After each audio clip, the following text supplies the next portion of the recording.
Hi, this is Pastor Bob, and welcome to Pastor Bob Daily. Homeschooling hell.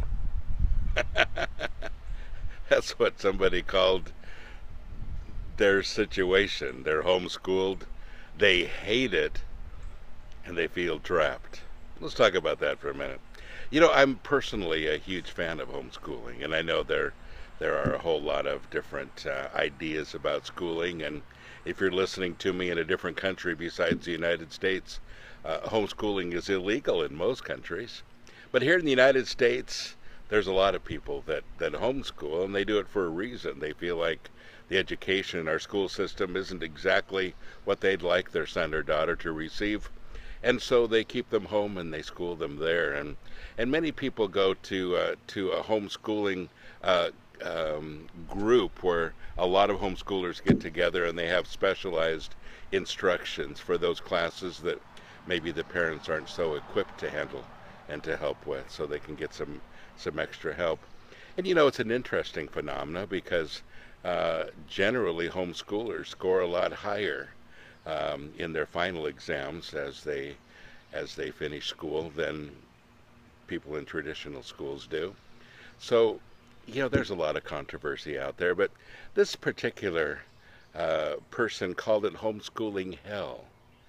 And the reason they said it was hell was because they feel trapped, and they feel like they're there in a situation where their parents are forcing their opinions, not allowing them a whole lot of resources on their own, and just kind of like they're under everybody's thumb. And I understand that. And I was just reading also the blog of a 16-year-old friend of mine that I know fairly well, and he wrote about the same kind of thing, that he just kind of feels like parents freak out when their kids are trying to answer their own questions, when they question their faith, when they question all the things that parents usually teach us. And I realize that all of us get to that place where we question, and no better place to question than at home, and to have the security and the foundation of a home to question with. My dad always says that when you have a child, from the time they're born, you prepare them to leave home. I think that's a great idea, and it's really true. You prepare them to leave home, and part of that preparation is to prepare their thinking and their reasoning and allow them to ask serious questions. Now, I have people that ask me questions all the time, questions that I don't know how to answer. And I'm sure some parents feel the same way, that there are questions they don't know how to answer. And so sometimes it's discovering the answers together, and you may not always agree, because if you're raising your kids correctly, they're probably going to be thinking a little different than you are in some areas. Not everybody's the same.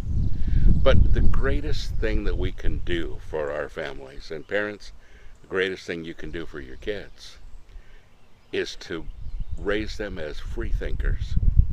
Let them question everything. Let them go through a crisis of faith. All of us have to. It takes a crisis of faith to really understand what you believe, to really get to that place where you feel like your faith is your faith and not just your parents, because God doesn't have any grandchildren. And so that's a problem sometimes. And even though I really believe in homeschooling, I think sometimes the pressure is there to mandate belief systems and to mandate how we're going to think on a variety of subjects. And it's usually a little late when you wait till 18 or 19 years old and your child leaves home. And then there's a whole lot of homeschoolers that go nuts at that time. I watch it happen all the time.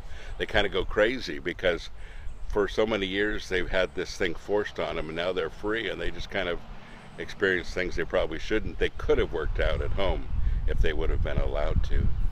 So don't be afraid of people discovering their own ideas, their own faith, their own ways of thinking about things. Because if you raise a child correctly, you'll raise free thinkers, and you'll probably raise people who will follow the Lord eventually, maybe not for a period of time as they discover their own faith. But, the greatest thing in the world is that we can provide answers. And once again, 1 Peter 3:15, be ready at any time to give a quiet and reverent answer to anyone who asks you about the hope you have within you. That includes your children. God bless you. Have a great day.